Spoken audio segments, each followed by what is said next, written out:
नमस्कार, जय हिंद दोस्तों। आज से हम लोग मैथ प्रैक्टिस सेशन का पार्ट 1 करेंगे। इससे पहले हम परसेंटेज का चैप्टर अपलोड कर चुके हैं। उससे भी पहले हम जीके जीएस का फिजिक्स, केमिस्ट्री और बायो का, बायो तो कम मिलेगा लेकिन फिजिक्स केमिस्ट्री का ज़्यादा क्वेश्चन आपको मिल जाएंगे। आप मेरे चैनल पर विजिट कीजिए, आपको वहाँ पर मिल जाएंगे।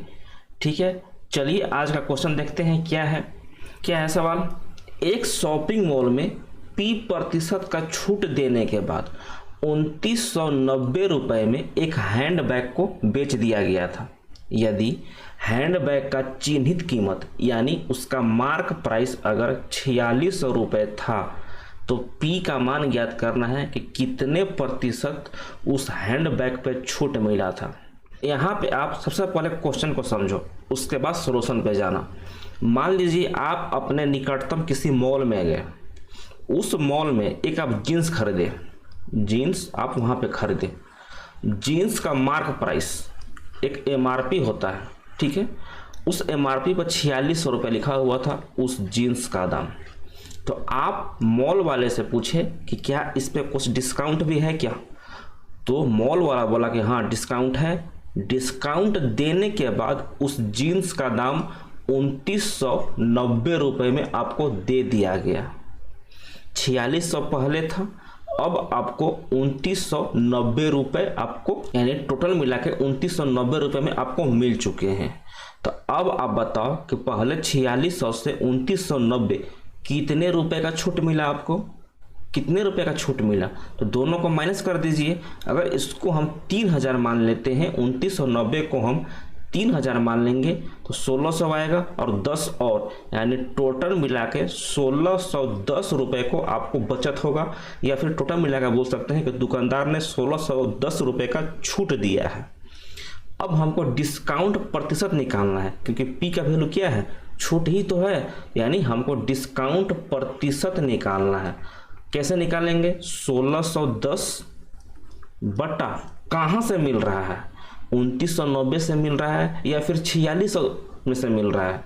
क्या बताओगे आप, जो 1610 रुपये का आपको छूट प्राप्त हो रहा है कहाँ से मिल रहा है, 2990 से मिल रहा है या फिर 4600 से मिल रहा है। तो आप आसानी से बोलोगे कि 4600 से हमको मिला है। 4600 से हमको 1610 रुपये का छूट मिला, तब जाके जीन्स को हम 2990 में खरीदे हैं। ठीक है, तो यहाँ पे आप 4600 से भाग कर दो, गुना 100 कर दो, यही आपका प्रतिशत में मिल जाएगा। 2 जीरो से 2 जीरो उड़ा दो और 46 को, यानी 1610 को 46 से भाग करना है। आप ऑप्शन में देखो, 6 में हम क्या चीज़ से ऐसा मल्टीप्लाई कर दे कि आपको लास्ट में 0 मिल जाए। तो एक ही ऑप्शन में दिख रहा है, 2 से मल्टीप्लाई करेंगे तो लास्ट ऑप्शन यानी यूनिट डिजिट आपको 2 मिल जाएगा। 5 से करेंगे तो आपको लास्ट का यूनिट डिजिट 6×5 30 यानी 0 मिल जाएगा। ये टोटल मिलाकर हम कह सकते हैं कि लास्ट का यूनिट डिजिट 5 होना चाहिए। तो आपका ऑप्शन नंबर A 65 और ऑप्शन नंबर C 35 होना चाहिए। इसी दोनों में से कोई एक आंसर होना चाहिए। तो आप 46 गुना 35 कीजिएगा तो आपको 1610 मिल जाएगा। ठीक है, तो डायरेक्ट आपको 35% यहाँ से आंसर मिल जाएगा। ऑप्शन नंबर C इसका सही आंसर हो जाएगा।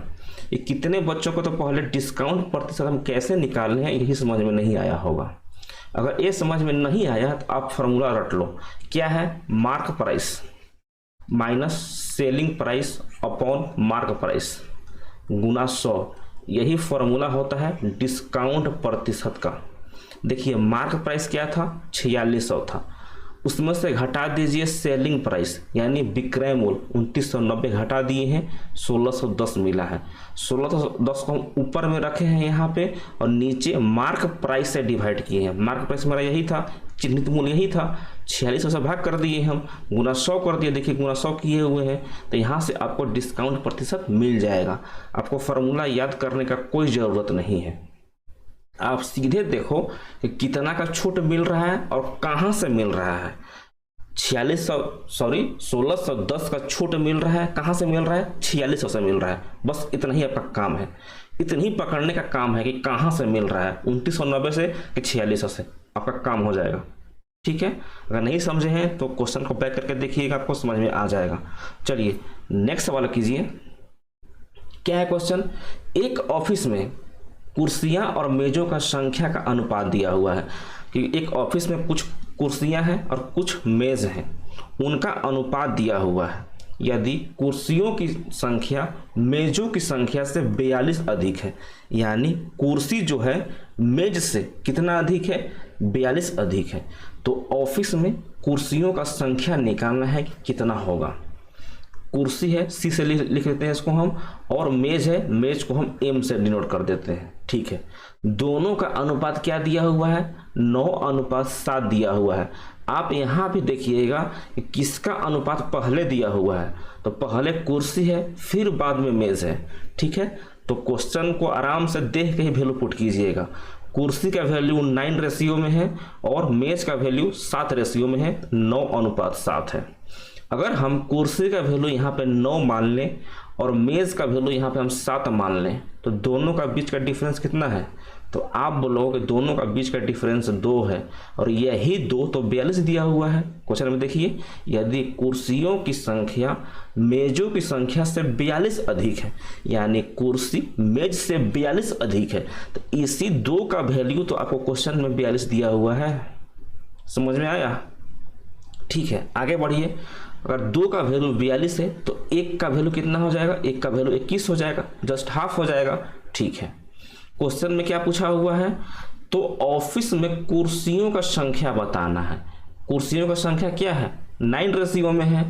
1 रेशियो का वैल्यू 21 मिला है, तो 9 रेशियो का वैल्यू क्या हो जाएगा, 21 गुना 9 हो जाएगा। 21 को 9 से गुना कर दीजिए, यही आपका आंसर हो जाएगा। तो 9 को 1 से मल्टीप्लाई कीजिएगा तो यूनिट डिजिट 9 आएगा। ऑप्शन में देखिए लीजिए, एक ही ऑप्शन है, ऑप्शन नंबर बी 189 इसका सही आंसर हो जाएगा। ठीक है, कोई दिक्कत कोई परेशानी नहीं ना। चलिए नेक्स्ट सवाल कीजिए। क्या है, 42 सेंटीमीटर व्यास की ठोस धातु के गोले को पिघलाया जाता है। एक आपका गोला है। सबसे पहले आप एक अंतर समझिएगा, एक होता है गोला और एक होता है वृत्त। वृत्त जो है आपका 2D शेप है, 2D यानी जिसको आप पेज पे बना सकते हैं, और एक होता है गोला यानी स्फेयर। दोनों में डिफरेंस समझिएगा, स्फेयर का मतलब होता है गोला, ठीक है, और एक होता है आपका सर्कल। सर्कल मतलब वृत्त। तो ये जो आपका वृत्त है ना, ये आपका सिंपल वाला आप इसको पेज पे बना सकते हैं, लेकिन जो स्फेयर है, गोला है, देखते होंगे बोला जाता है कि गोला फेंक प्रतियोगिता है। तो गोला कैसा होता है, गोला एक पत्थर का बना होता है जिसको हम हाथ में उठा के फेंकते हैं, यानी उसका शेप कैसा होता है, वो आपका 3D शेप का होता है। ठीक है, लेकिन सर्कल आपका 2D शेप का होता है। बस दोनों में ध्यान रखिएगा कि स्फेयर क्या होता है और सर्कल क्या होता है। ठीक है, चलिए आगे आइए, क्वेश्चन पे आइए। इसमें आपका एक गोला है, गोला को पिघलाया जाता है और एक तार बनाया जाता है, ठीक है, जिसका व्यास 7 mm का है, यानी तार का व्यास 7 mm का है, जबकि इसका व्यास यानी गोले का व्यास 42 सेंटीमीटर का है। तो पहले सबसे पहले क्या ध्यान रखना है, दोनों का यूनिट को हमको सेम लेके चलना है। समझ में आया?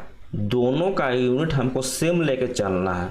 ठीक है, ये नहीं कि यहाँ पे 7 mm कर दिए और यहाँ पे 42 सेंटीमीटर पुट कर दिए, ऐसा नहीं करना है, ध्यान रखिएगा। ठीक है, तो तार का लंबाई निकालना है। देखिए, जब भी गोला दे दे या फिर उसका शेप चेंज, गोला हम छोड़े भूल जाइए, मान लीजिए कि कोई भी दिया है, गोला दिया हुआ है, शंकु दिया हुआ है, बेलन दिया हुआ है, कुछ भी चीज़ दिया हुआ है ना, अगर उसके सामने लिखा हुआ है, उसको तोड़ फोड़ कर, उसको जला कर, उसको पिघला कर दूसरा शेप में बनाया जाता है। जैसे यहाँ पे गोला को पिघला कर क्या बनाया गया है, एक तार के रूप में, एक तार के रूप में इसको बदला गया है। तो ऐसे केस में हम क्या करते हैं, ऐसे केस में हम दोनों का वॉल्यूम यानी दोनों का आयतन को हम बराबर कर देते हैं। ध्यान में रखिएगा, इसका वॉल्यूम बराबर इसका वॉल्यूम कर देंगे। और वॉल्यूम का मतलब क्या होता है, आयतन, मतलब गोले का आयतन और इस तार का आयतन, दोनों का आयतन को हम बराबर कर देंगे। अब आप पूछिएगा, इस गोले का आयतन तो हम जानते हैं कि 4/3 पाई r³ होता है, लेकिन इस तार का आयतन क्या होगा, बताइए बताइए, इस तार का आयतन क्या होगा। इस तार का आयतन आपको देखने में कैसा लग रहा है, तार ये तार आपको देखने में सिलेंडर सा नहीं लग रहा है, बेलन सा, जो आपके घर में एलपीजी का गैस आता है, कुछ ऐसा नहीं दिख रहा है। यही तो आपका बेलन है, यही तो आपका सिलेंडर है।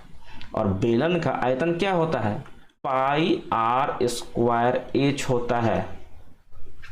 आ गया समझ में कि हम क्या करने वाले हैं, कि इसका वॉल्यूम दोनों को हम बराबर करने वाले हैं एट द लास्ट में। ठीक है, इसका रेडियस दिया हुआ है, तार का रेडियस दिया हुआ है 7 mm।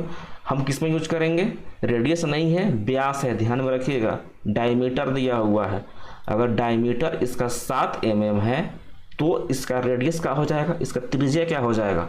रेडियस देखिए पूरा होता है, अगर ये सर्कल है ना तो ये आपका पूरा का पूरा आपका डायमीटर दिखाएगा, व्यास को दिखाएगा, लेकिन जस्ट इसका आधा जो कि इसका त्रिज्या को दिखाएगा, ध्यान में रखिएगा। ठीक है, अब इस तार का जो व्यास दिया हुआ है 7 mm का दिया हुआ है, तो अगर इसको हम रेडियस में कन्वर्ट करें तो 7/2 mm लिख सकते हैं, मिलीमीटर में लिख सकते हैं ना।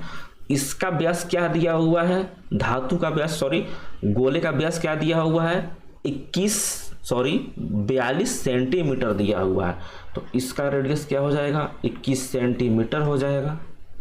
समझ में आ गया। तो देखिए एक यूनिट को हम रखे हैं सेंटीमीटर में, तो दूसरा यूनिट को भी हमको सेंटीमीटर में बदलना पड़ेगा। आप मिलीमीटर को सेंटीमीटर में बदल रहे हैं, तो आपको इसमें क्या करना पड़ेगा, 10 से मल्टीप्लाई करना पड़ेगा कि 10 से डिवाइड करना पड़ेगा। सोचिएगा, सोच के बताइएगा। मिलीमीटर को सेंटीमीटर में बदल रहे हैं, यानी छोटा यूनिट को बड़ा यूनिट में कन्वर्ट कर रहे हैं, तो 10 से गुना होगा कि 10 से डिवाइड होगा, 10 से डिवाइड होगा तभी तो छोटा से बड़ा यूनिट बनेगा ना जी। ठीक है, जैसे सेंटीमीटर को मीटर में बदलते हैं तो 100 से भाग करते हैं, सेम उसी तरह मिलीमीटर को सेंटीमीटर में बदलने के लिए 10 से भाग करते हैं।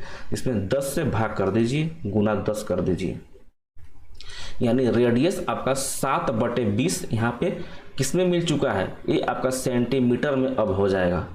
इतना समझ में आ गया ना, ध्यान में रखिएगा हम क्या क्या लिखे हुए हैं। इसका रेडियस 21 सेंटीमीटर और इसका रेडियस 7/20 सेंटीमीटर। इसको हम मिटा लेते हैं, फिर से क्वेश्चन को हम लिख लेते हैं। इसका रेडियस कितना है, इसका रेडियस आपको 21 सेंटीमीटर मिल चुका है, और जो तार था, तार का रेडियस आपको 7/20 सेंटीमीटर मिल चुका है। अब दोनों का वॉल्यूम को बराबर करना है, इसका वॉल्यूम बराबर कर दीजिए और इसका वॉल्यूम यानी तार का वॉल्यूम को बराबर कर दीजिए।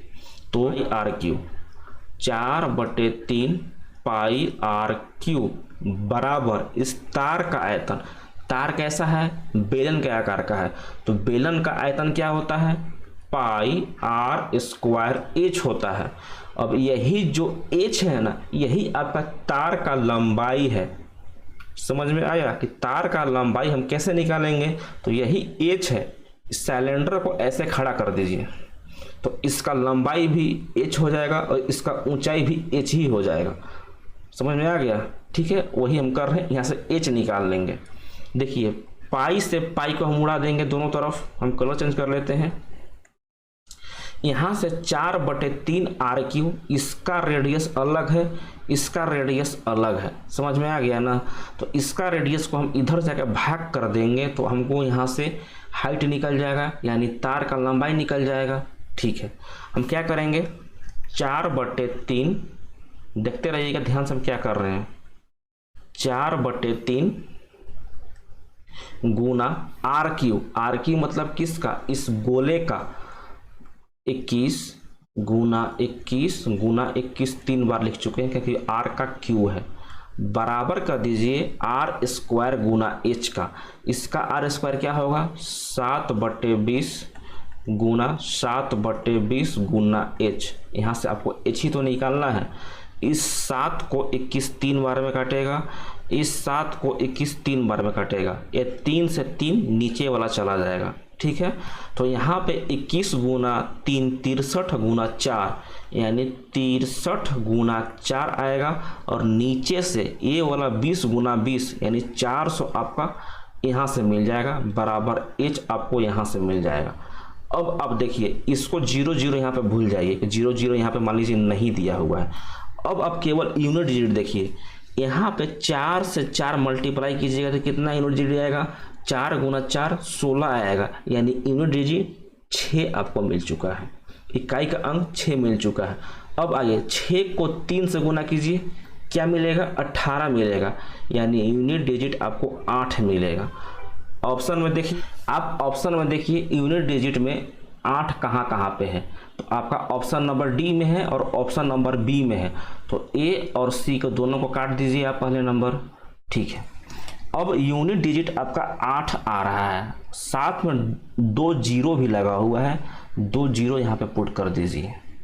अब आइए इधर आप सब यूनिट को सेंटीमीटर में रखे थे, 21 सेंटीमीटर रखे थे, 7/20 सेंटीमीटर में रखे थे, यानी आपका जो आपका ये 800 आया है यूनिट डिजिट के बाद, जो आपका 800 आया है ये भी आपका सेंटीमीटर में आया होगा, ठीक है। अगर हम सेंटीमीटर को मीटर में बदलते हैं तो इसको हमको 100 से भाग कर देना पड़ेगा, यानी 100 0 0 कट जाएगा, यानी लास्ट का यूनिट आपका 8 आएगा। ऑप्शन में देख लीजिए ये आपका मीटर में आ चुका है टोटल, तो ऑप्शन नंबर 1008 सेंटीमीटर में नहीं होगा, अब 1008 मीटर में आएगा। अगर आपको इतना करने नहीं आ रहा है ना तो आप डायरेक्ट गुना भागा कीजिए, आपको ज़्यादा दिमाग लगाने का कोई ज़रूरत नहीं है।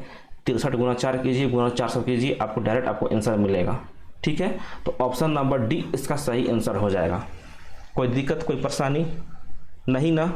चलिए नेक्स्ट सवाल कीजिए, क्या है, कॉसेक ए बराबर 2 दिया हुआ है और सेक बी बराबर √2 दिया हुआ है, तो ए प्लस बी का मान आपको निकालना है।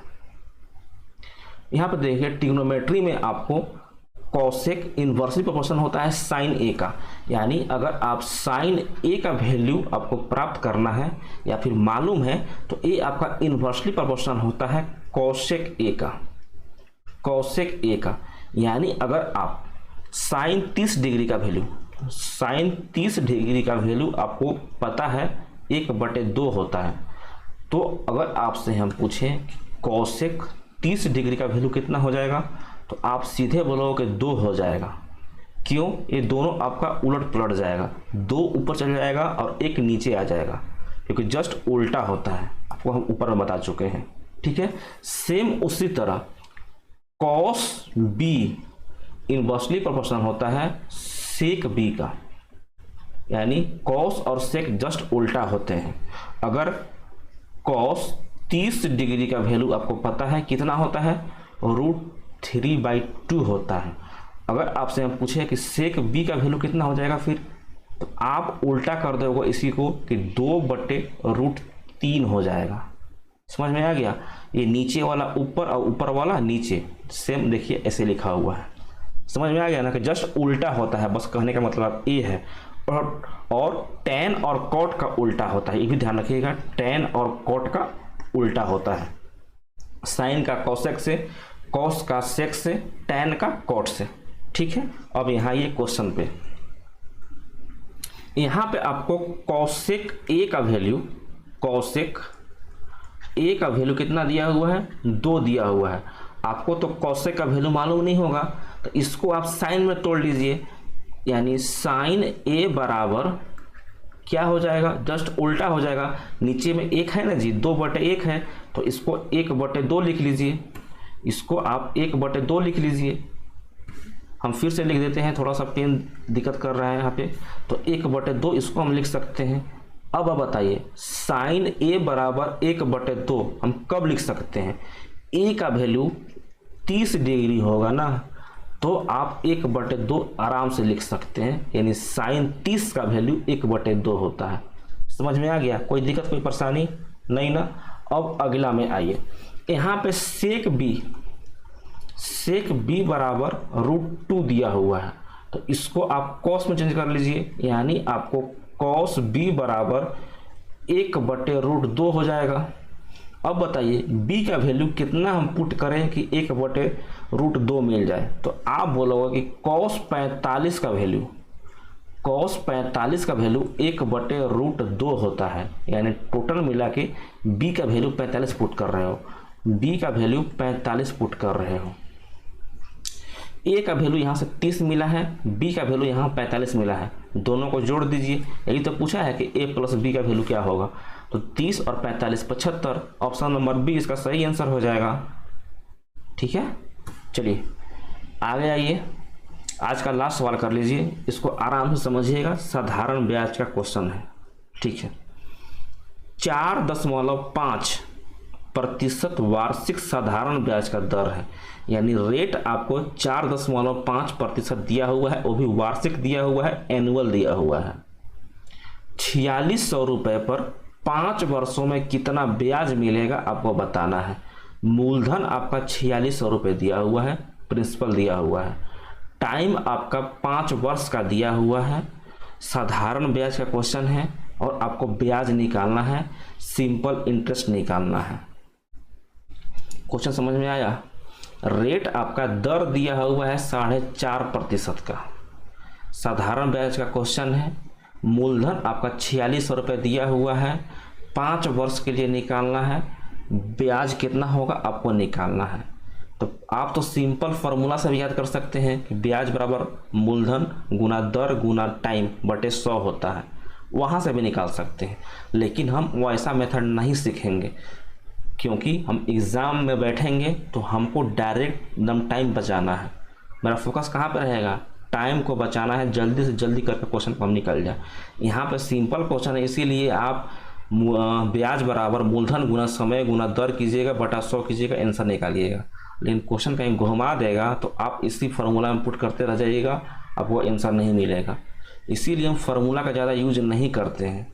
ठीक है, यहाँ पे देखिए 4.5 यानी 4.5% ये वार्षिक साधारण ब्याज है।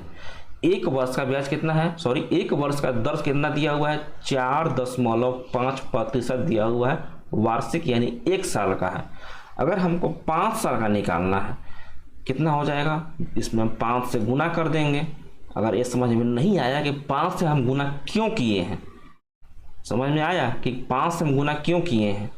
अगर नहीं समझ में आया तो पहले साल का रेट 4.5% आपका पहले साल का हुआ, दूसरे साल का भी तो 4.5% होगा, तीसरे साल का भी तो 4.5% होगा। सबको जोड़िएगा 5 साल के लिए तो आपको वही मिलेगा जो आपको 5 से गुना करने के पर मिलेगा। समझ में आ गया? बस हम वही कर रहे हैं। तो यहाँ पे 4.5% में हम 5 से गुना कर देंगे तो आपको कितना मिलेगा? 4×5 = 20 और 5 का आधा। देखिए 4×5 = 20 होगा, 5 का आधा यानी 22.5% यहाँ से आपको रेट मिला है, दर मिला है। कब का है? ये 5 साल बाद का है। समझ में आ गया? ठीक है, ये आपका 5.5 साल बाद का आपको दर मिल चुका है, रेट मिल चुका है। ये प्रतिशत को हम फ्रैक्शन में आपको तोड़ना सिखाए थे प्रतिशत चैप्टर में ही। अगर आप नहीं देखे होंगे तो जाकर मेरा देखिएगा कि प्रतिशत को फ्रैक्शन में कैसे लिखते हैं, यानी भिन्न के रूप में कैसे लिखते हैं, या फिर भिन्न को प्रतिशत में कैसे लिखते हैं। ठीक है, तो देखिए 22.5 को हम प्रतिशत में कैसे लिखेंगे, सॉरी फ्रैक्शन में कैसे लिखेंगे? 22.5 एक प्रतिशत को नीचे लिखिए 100 में, इस पॉइंट को भी हटा दीजिए, 1.10 और बढ़ा दीजिए, यानी 225/1000 कर दीजिए। 25 से 100 को 4 और 1 0 और आएगा, 40 बार में चला जाएगा, और 225 आपका 9 बार में चला जाएगा, यानी आपका 9/40 यहाँ से आपको मिला है। अब यहाँ पे देखिए सबसे मेन काम है यहीं पे समझना। अगर आप इसको समझ गए तो समझ क्वेश्चन आपका सॉल्व हो गया। यहाँ पे देखिए जो 22.5% था, ये क्या था? 5 साल बाद का रेट दिया हुआ है, क्योंकि इसमें 5 से मल्टीप्लाई किए हैं 4.5 में। इसको हम काटे हैं, यानी इस प्रतिशत को हम फ्रैक्शन में तोड़े हैं, तो आपको 9/40 यहाँ से मिल चुका है। अब 9/40 आपको मिला क्या है? मिला क्या है? देखिए ये जो आपका 40 है ना, ये आपका मूलधन है, ध्यान रखिएगा, ये 40 आपका मूलधन है यानी प्रिंसिपल है, और जो आपका 9 है ना, ये आपका ब्याज है। अब समझे कि हम क्या किए हैं? समझे क्या किए हैं? 40 आपका मूलधन है और 9 आपका ब्याज है। अब मैं उम्मीद कर रहा हूँ कि आपको समझ में आ चुका है। 40 इसका मूलधन होगा, 40 नहीं होगा, 40 रेशियो में मूलधन होगा और 9 रेशियो में इसका ब्याज आएगा। क्वेश्चन में 40 रेशियो का वैल्यू 4600 दिया हुआ है, यही तो मूलधन है। 40 रेशियो का वैल्यू क्वेश्चन में कितना दिया हुआ है? 40 रेशियो का वैल्यू 4600 दिया हुआ है।